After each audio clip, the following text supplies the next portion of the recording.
crossroads to the west.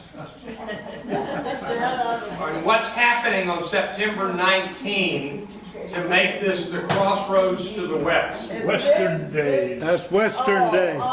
Western Day. So you're going to wear boots and hats And we have dance hall girls coming and shootouts and everything. You know, when I come in here, I'm on video. But you all know, don't you, what Miss Kitty's actual job was on Gunsmoke? That was a house of ill repute.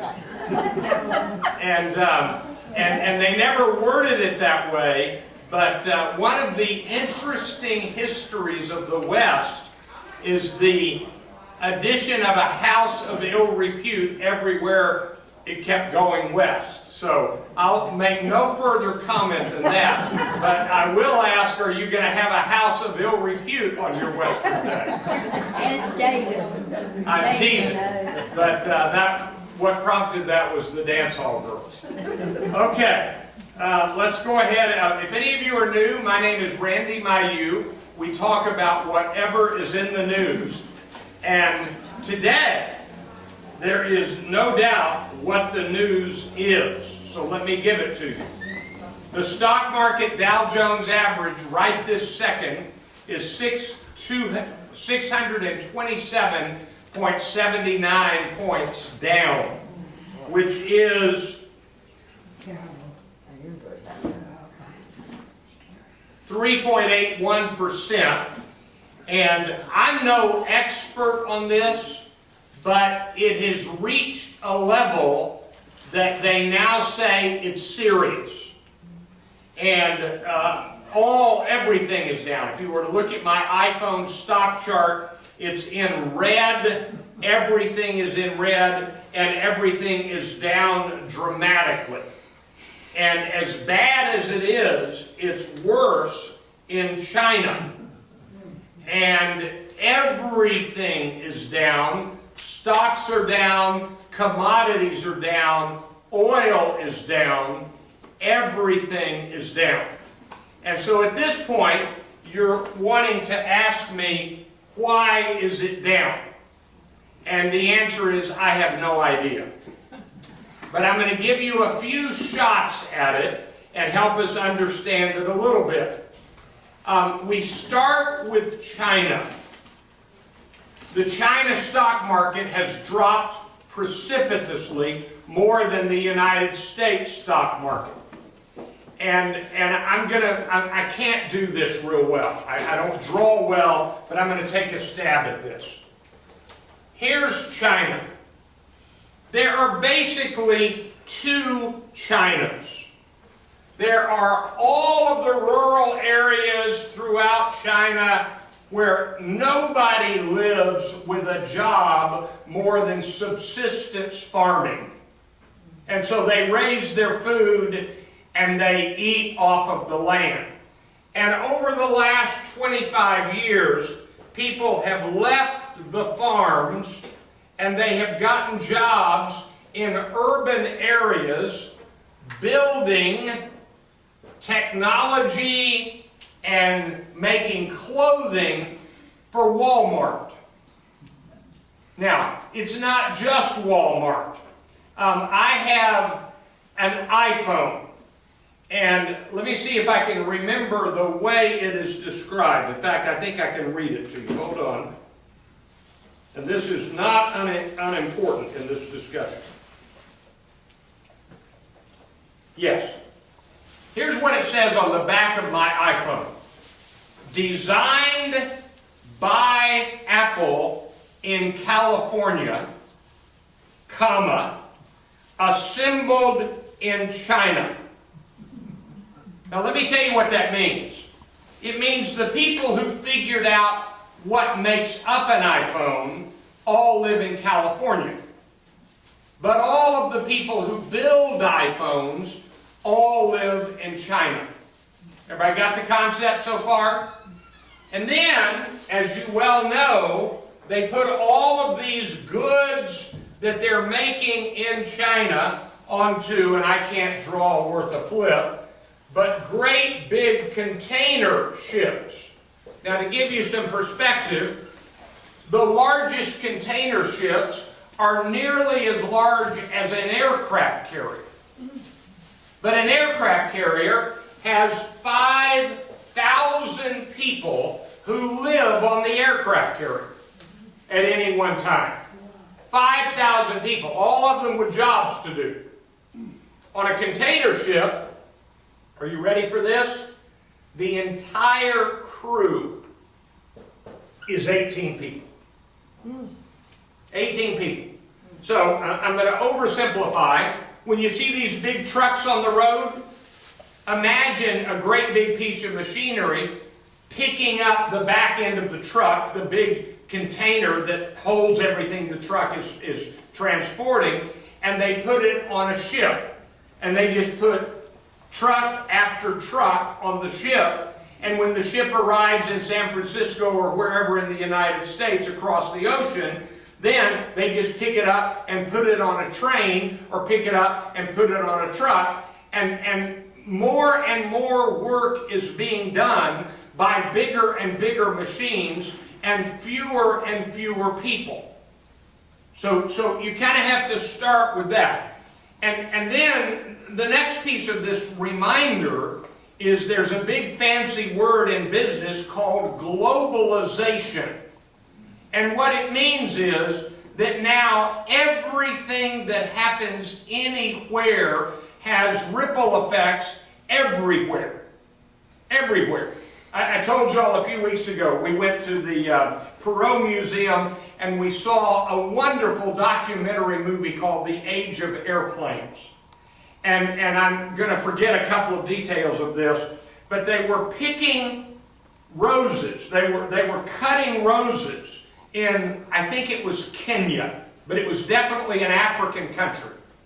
And they were putting them on trucks in Kenya and driving them to an airport and flying them, I think, to Amsterdam, and then flying them to Memphis, Tennessee for FedEx, and then all over the world. And in less than 3 days after cutting roses in Kenya, they were on a woman's dining room table in Alaska. Now I want you to imagine that they're cutting roses in Kenya and putting them on dining room tables in Alaska. That's globalization. I'm assuming that there is nothing that I am wearing that was made in the United States of America. You can't buy a television made in the United States of America. When you buy an automobile that is described as an American-made car, are you ready for this? What that means is 51% of the car was made in America. The other 49% is made with parts from Mexico and other parts of the world. So one of the problems with what's happening at the moment is that China, and I don't begin to understand this, has now moved kind of one group too many off of the farms. In other words, people are moving off the farms to move to the city to work in these great big factories to make our iPhones and our television sets and everything else we use. And now they've got too many people to make stuff, and they've got now more than they need. And what you have with that is something called supply and demand. And now it is slightly shrinking the overall need. And so China's economy is being hurt. Now that's one of the pieces of the explanation. And this has been building for a couple of years. Now, some of you have savings and you live off of the interest of savings.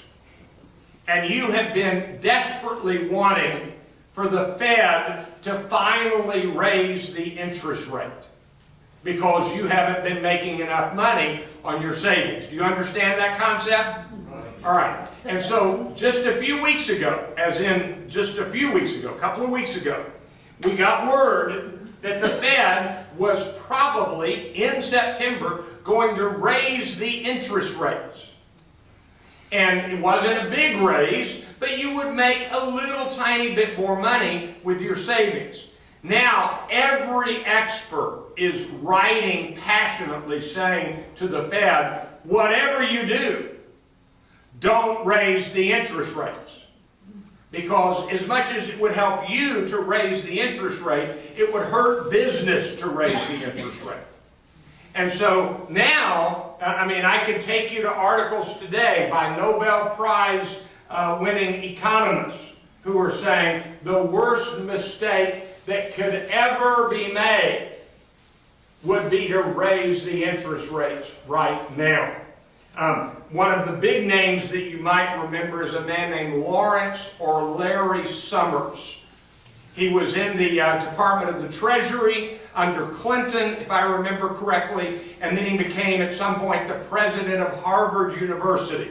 I don't remember the chronology of what he did when. He is both an economics expert and he was the president of Harvard. He has an article or a speech or a statement today saying it looks like the Fed is going to raise interest rates and they desperately need to not do that. It will be a mistake if they do that. So anyway, you put it all together and the stock market is down. It's down partly because, or significantly because, the Chinese stock market is down. Now everybody's stock market is down. And then when you get to the question of what about oil, and by the way, oil, at least early this morning, was under $40 a barrel. Now, at 38 something. If you go back 1 year, oil was $90 to $100 a barrel. Now, for a guy like me who doesn't make my living on oil, I am happy as a lark. I filled up my car today. I happen to have the ticket here. I bought 14.5 gallons at $2.29 a gallon, and it cost me $33.40. That is putting in my pocket between $15 and $20 per fill-up from what I was paying a year ago. So I'm very happy with this development. But are any of you aware that you live in Texas? Are they going to have it this Western day any oil wells outside here? They need oil wells. If you don't know about it, there's a place right outside, or actually within the city limits of Beaumont, Texas, where the first oil well came in. What was it called? Spindletop. And there's a lot of money that's been made in Texas on oil. And when oil is doing well, even though it might be hurting the individuals, the Texas economy is booming. Well, right now, Houston is beginning to feel the trouble. We're about to see Dallas feel the trouble. It will have ripple effects that bring house prices to a standstill. They're very high right now, but they could be threatened. You just keep going down the list, and oil at under $40 a barrel is good for me when I buy my gasoline, but not good for the state of Texas. Does anybody know why the price of oil has gone down? Because we have a surplus, they say. Say that again? The experts say because of the surplus. Yeah, we are pulling too much oil out of the ground. There is an excess of supply. And you might say, well, why is there an excess of supply? Because after all, we have more people, we have more cars. Why is there an excess of supply? Part of the reason is when oil was so very expensive, somebody started saying, let's figure out a way to get more gas mileage for the cars. And so there are more cars, but each one of them is getting better gas mileage than before. And there's something else, and this is really important to understand. In 2008, the economy cratered. You remember that? That was, what is that, 7 years ago. All right. I'm going to see if I can describe this in a way that makes sense. I didn't even think about it in about 2006, a couple of years before this financial cratering in 2008. When it was 2006, if I wanted to go buy something at the store, I got in the car and I went to the store and I bought it. And I didn't care if I was going somewhere else. I just got in my car, drove to the store, and bought it. And by the way, in 2006, my car did not get as good a gas mileage as my car does today. So it got worse mileage, and I would just drive it all the time to go get anything. Now, every time I need something, I don't go get it. I put it on a list. And when I have enough items that I ought to make a trip that goes to 4 to 5 places, I go on one trip and I save mileage. Because now I don't want to waste money driving that I used to waste. Everybody in America has adjusted that way.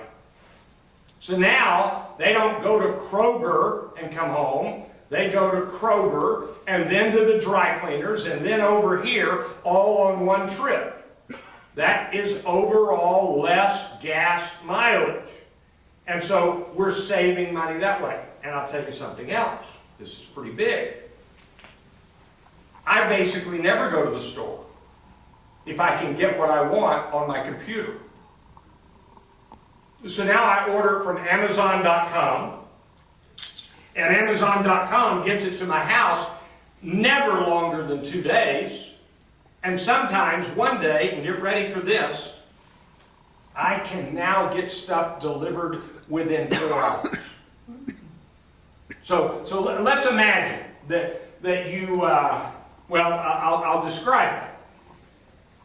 I've got a son who has an infant child.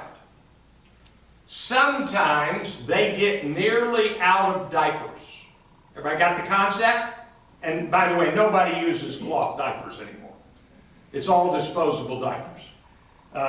Our older son, they actually wanted cloth diapers. They think it's better for the environment. It took them about 3 months. And they said, disposable diapers.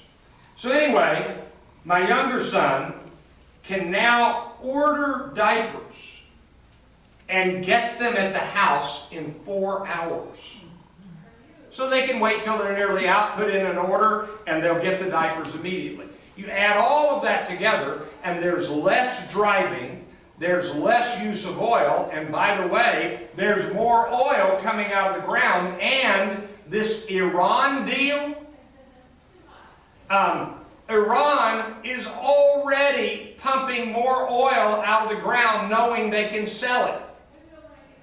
And so now, you see, it's a global oil market. It's not that we have oil in the United States and Mexico. It is that it all goes into one great big oil vat. And then everybody buys it. I mean, I don't know where it goes, but it's a big oil market. And so consequently, now we've got more countries. In the past, when oil prices went down, does anybody know what Saudi Arabia did? They cut their production. Now they haven't cut their production. And so you've got more oil coming out of the ground. You've got less need for oil. People are saving on gas mileage. And now you've got oil in surplus, and that's driving the price down. So I'm sort of out of explanation on what's happening to the stock markets, but that's what's happening. A friend of mine is a financial advisor. We used to call them stockbrokers.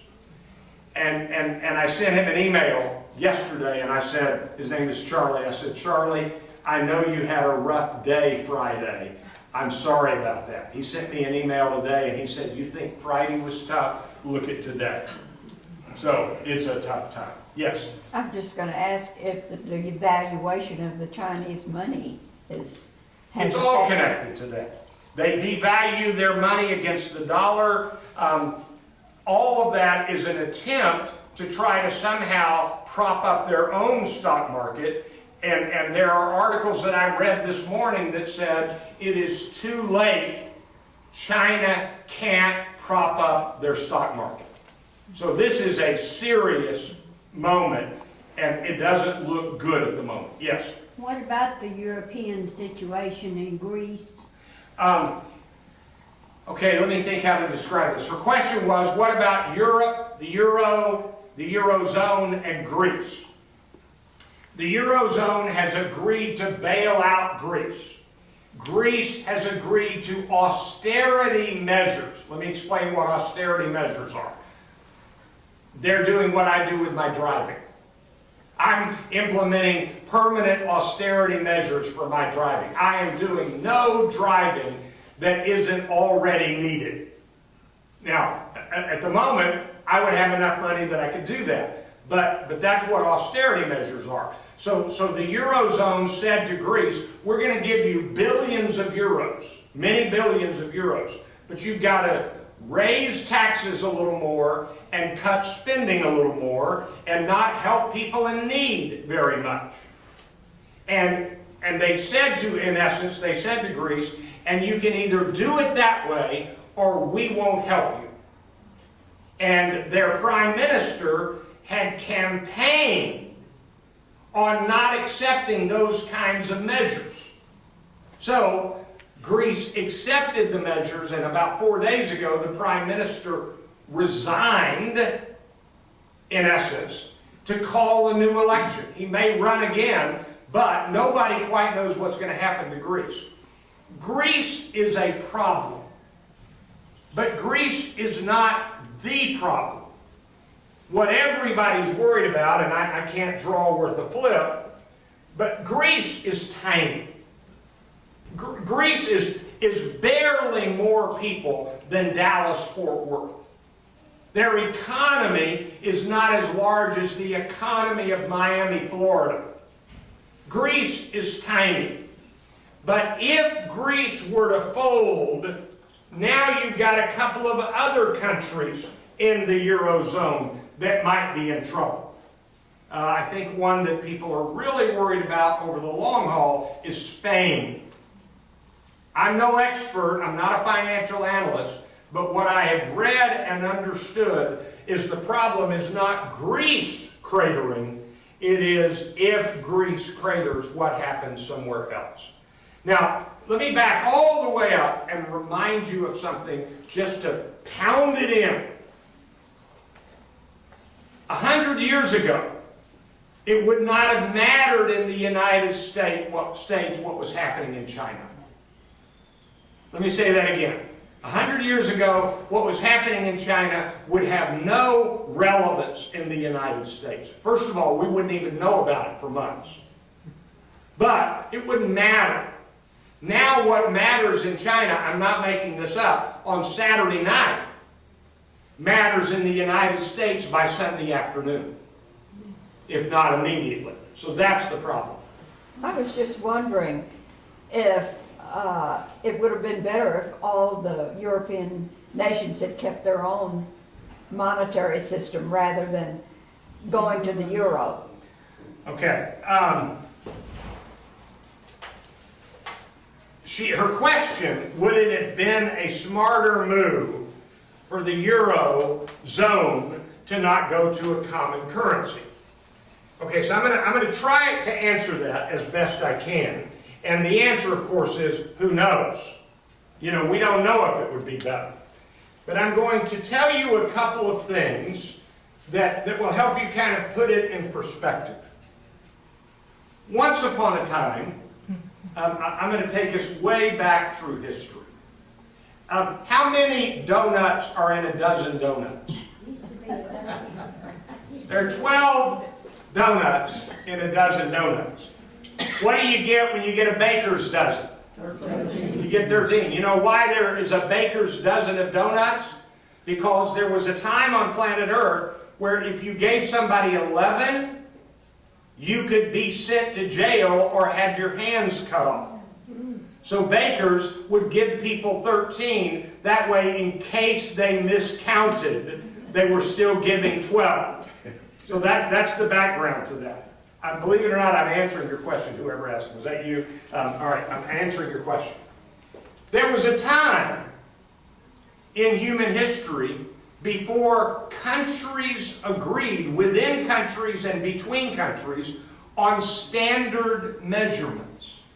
There were no standard measurements. How long was a piece of wood that you were buying? Well, it was different every place you bought it. There was no standard yard and standard foot and standard meter.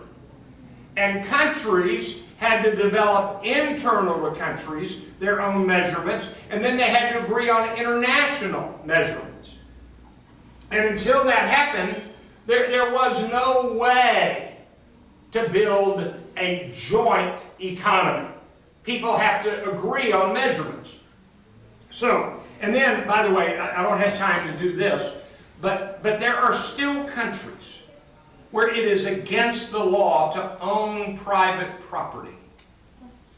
My wife worked in real estate, and I assume you all know this. Every now and then you hear a horror story of somebody who bought a house and discovered that the borders of the house weren't measured correctly. You know, and they thought they had this many feet of yard, and they actually only had this little bit. And so you end up buying something called title insurance to make sure that you actually own title to the actual land on your property. Well, you may or may not know, there's a lot of laws undergirding title insurance and titles. I mean, we have a standard measurement principle. There are people, okay, do I tell you this in this room? You live at Brookdale Club Hill. There are retired people who have bought property in Mexico and discovered the property they bought, they didn't end up owning. And so what they thought was property wasn't theirs. And some of the drug cartel use, they just come in and take over property, and then, get ready for this, they burn the courthouses down. So there's no record of property. Now imagine having to function like that. Y'all don't get too mad at this, but one of the dumbest things any American president has ever said was President George W. Bush one day saying, and I forget exactly what it was, but all of our Social Security or whatever is just based on paper. Remember that line that he said, it's just based on paper? Well, that's right. That's exactly what it's based on, and the reason you can base it on that is because the United States is a nation of laws, where we've agreed upon measurements. Now, back to your question. Here's a country, here's a country, here's a country, here's a country, here's a country, here's a country, here's a country, and they all have their own currency. I'm doing a dollar signal, but I don't know the signals of all of their currencies. And so they each have their own currency. Now let me give you an example. Did any of you used to own a house? Now some of you may have done this, but did any of you, the day you bought your house, just give them a stack of cash that was the full price of the house and say, I'm buying the house outright? Most of you had something called a mortgage. We still owe tens of thousands of dollars on our house. Tens of thousands. But it turns out our house is going up in value, although I don't want to check after the day. But our house has been going up in value. And if we had had to buy a house with cash, we'd have never bought a house.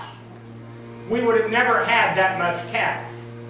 And the problem is that when you've got a bunch of countries with a little money trying to compete against the world economy, their little bit of money isn't enough.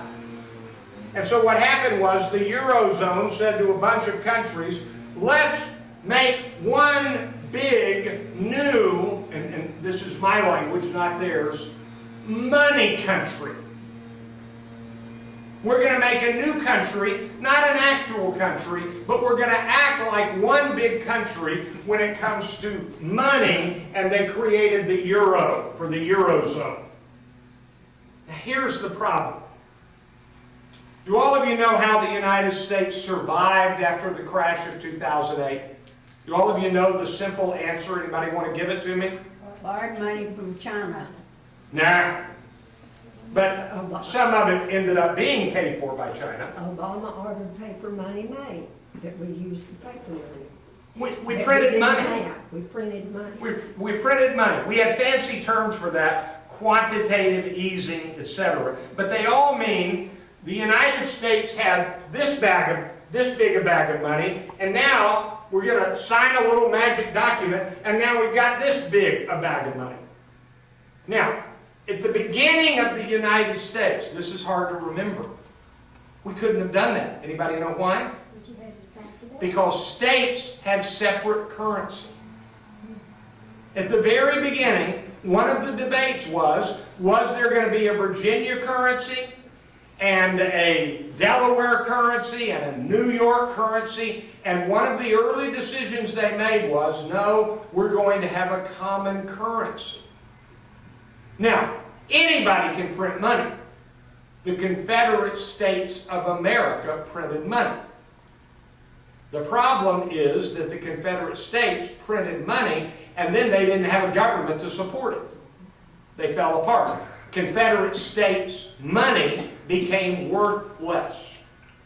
Literally pieces of paper. Whereas the United States currency has never had that happen.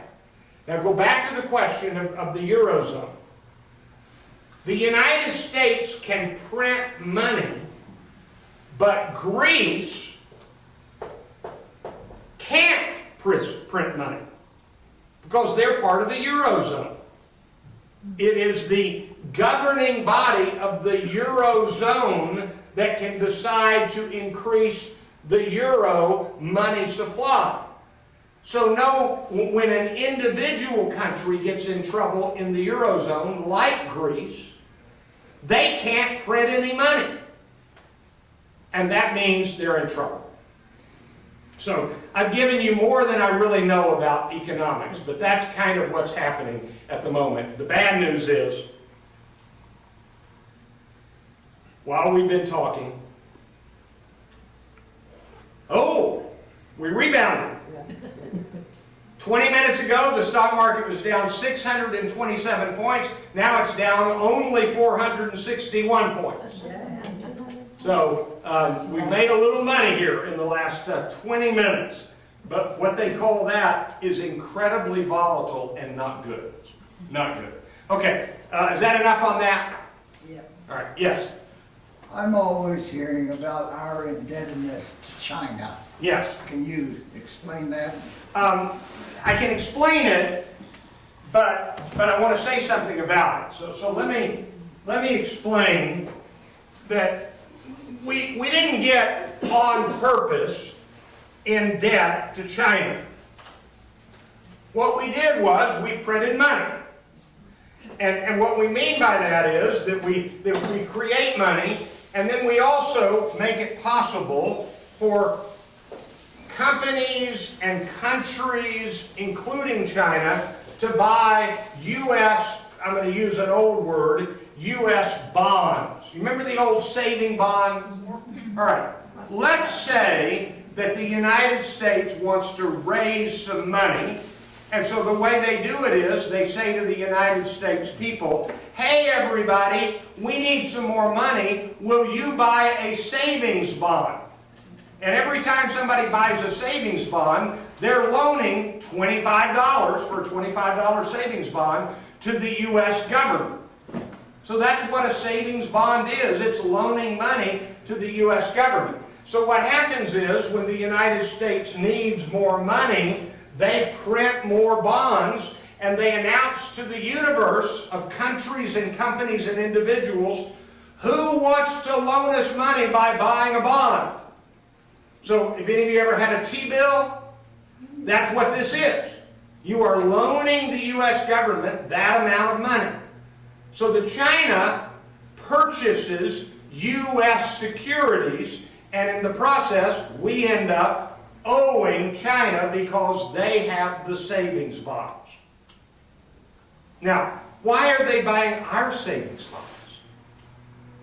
Sometimes countries buy other countries' savings instruments because they want to help out that country. But basically, countries are selfish. And so are people. And so when somebody buys a savings bond, I mean, let's think about this for a minute. If you had a chance at the right moment to buy a U.S. savings bond versus an Enron savings bond, which one would you buy? And the answer is, some people bought the Enron savings bonds at exactly the wrong moment, and they lost their shirts. And so you don't make as much money in interest on a U.S. savings bond as you would on an Enron bond, but the risk is less. China buys U.S. savings bonds or savings instruments because that's the safest place to put their money. That's why. So that's the debt that we owe to China. We borrowed money from them by selling them savings instruments. Now, everybody look, this is delicate. How many of you think that there's too much debt in the United States? Raise your hand if you think there's too much debt.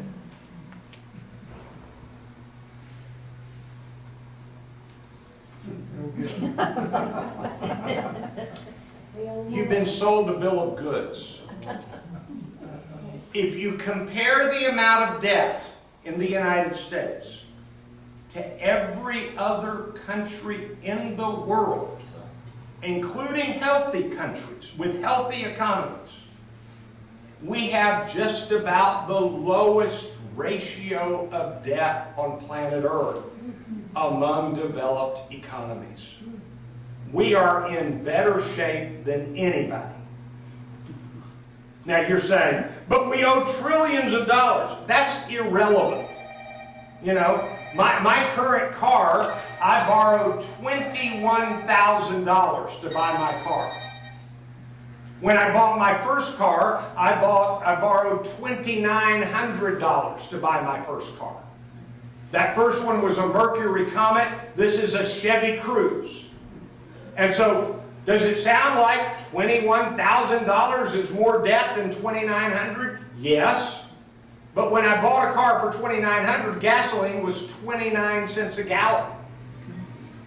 It doesn't matter what the total amount of debt is. The only thing that matters is what percentage that debt is compared to national economy, etc. And right now, the United States debt is just about the healthiest there is. So that's that background.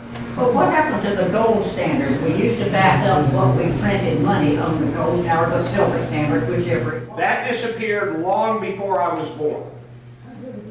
Long before I was born. And even the silver certificate for the dollar bill. Anybody remember that it used to say at the top of the dollar bill, silver certificate? Now it's a Federal Reserve note. That's what it says on the bills, Federal Reserve note. There's nothing at Fort Knox. There is plenty in Fort Knox. There's probably more gold in Fort Knox than anywhere else. But it's not enough to matter. If we based our currency only on our gold holdings, we would have... I didn't finish something a while ago. Let me back up. I'm doing some quick figuring in my mind. I think I've made right at $50,000 on my house. I think that's right.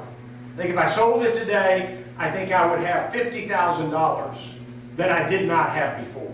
I think that's right. Yeah, we pay taxes on it. Well, but no, actually, you know, you get one chance anyway. My point is, I've made money.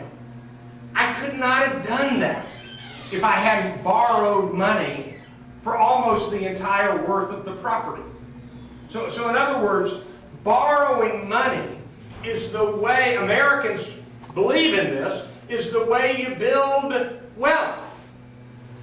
And without borrowing money, there would have never been, let's just start taking a list. Are you ready? An airport. The streets guiding up to Brookdale Club Hill. We borrow money to build schools. We call these bond packages. We borrow money to build our future. That's always been the case, and it is the case. Okay, we've gone way too long on this. Let's move to our next subject. Okay, let me do this in two ways. We're going to talk first about the Democrats, then we're going to talk about the Republicans. There are more Republicans, so they get a bigger space on the board. All right, more running for president. There are actually more Democrats in the country than Republicans. All right, Hillary Clinton is leading in the polls, but everybody's talking about is Joe Biden about to get in the race. All right. I'm going to tell you that in my view, Hillary Clinton has had a pretty rough couple of weeks. But it is now turning out that practically everything that has been said about her emails is being proven not to be accurate. Let me give you an example. This is pretty interesting. You got these emails, and I've explained to you before that emails are just memos that never got printed on paper and mailed first. They're in computer worlds. All right, she's got these emails, and they have information, and the question is, was the information classified? And then it gets more interesting. Was it classified when she sent it, or did it become classified later?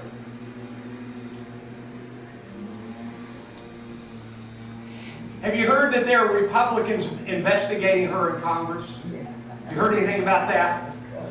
It turns out that the committee investigating Hillary has been passing back and forth her emails and emails from other government departments, passing them back and forth.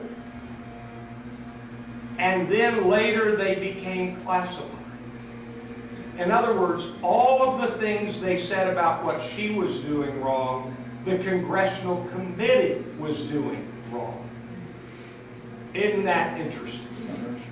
Now, let me think how to say this. I don't know if Hillary will weather this. There are a lot of people who say, we're so tired of Hillary. There's always a crisis. Why is there always a crisis? Because somebody is always trying to find a crisis for Hillary. And I don't mean that unfairly, but there is a man who goes to the Clinton Library every day of his life, paid for by the Republican National Committee, reading every folder and every memo and every file that Hillary Clinton was ever a part of for one purpose, looking for a scandal to pursue. I read about him today. There's a big article about this one man who is the Republican scandal researcher. Now, is that okay? I don't know. I mean, I think we ought to have our presidents be able to handle most of anything. I promise you this, the kind of investigation they're doing on Hillary, they haven't done on Donald Trump yet. That much I know. So anyway, will Joe Biden enter the race? Here's your clue. I'm going to tell you. You ready? I think Joe Biden will enter the presidential race if he concludes, and it's his decision, that Hillary Clinton is so damaged she can't win. That's the clue. If Joe Biden enters the race, that tells you Hillary is in real trouble. I don't think she can beat him if he enters the race, but I don't think he'll enter the race unless he thinks she's finished. Now, that's my opinion. I could be wrong about that. Now, on the Republican side, it's Donald Trump. And it's Donald Trump and everybody else. And everybody else is way behind Donald Trump. Right now, in the latest average of polls, Trump's at about 25%. And Jeb Bush, this is Trump, Jeb Bush is around 12.5% in average, right at half. I got to tell you, you know, I teach speech. I told my speech class, I said, Donald Trump knows how to speak to own a room. He kind of puts his arms way out wide, and it's almost as though he's reaching out and pulling everybody into him. He's so big. And it almost doesn't matter that he's wrong about some stuff. He said on George Stephanopoulos on Sunday, when Stephanopoulos said, "What will you do to fix the immigration problem?" Here was his answer. Everybody ready? He had an answer. "I'll hire the right people who know how to manage the problem, and they'll fix it." That was his answer. Now, I got to tell you that that's not much of an answer. There is no policy approach for Donald Trump. So right now, if you ask me, Randy, where do things stand? I think it's still going to be Hillary Clinton. And I have said for months that on the Republican side, it's either going to be Bush or Walker. Here's what I think now. I think Walker isn't going to handle the Trump attack. I think he's going to fade. I could be wrong, but I think he's going to fade. And then I think it's going to come down to between Bush and Trump. I don't think any of the others are going to make it. If Trump drops out, I don't see any evidence that he is. But if Trump drops out, then I think it's going to be Bush against Cruz. Because of all the other Republicans, Cruz has praised Trump the most.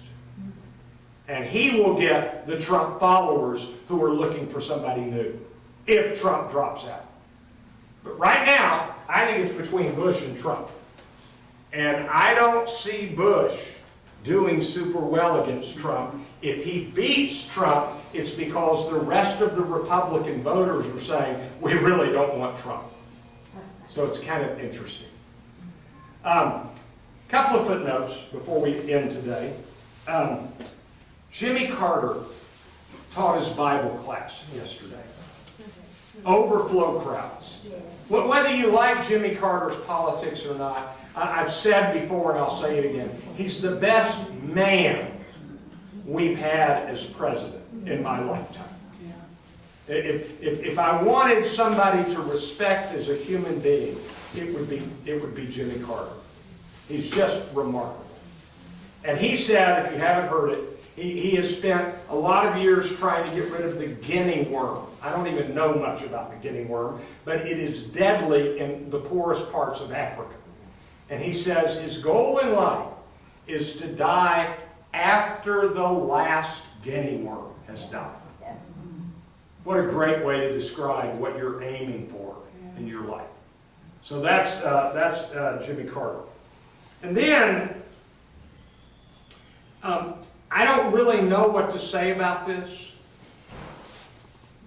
but I think that we have reached a point of, I talked about this briefly last week, of genuine crisis with the wildfires in the western parts of the United States. This is a serious problem, the wildfires. But you know what I'm going to end with. Did any of you see the Cowboys play football last night? No. That's the right answer. If you watched the Cowboys, you did not see any football by the Cowboys.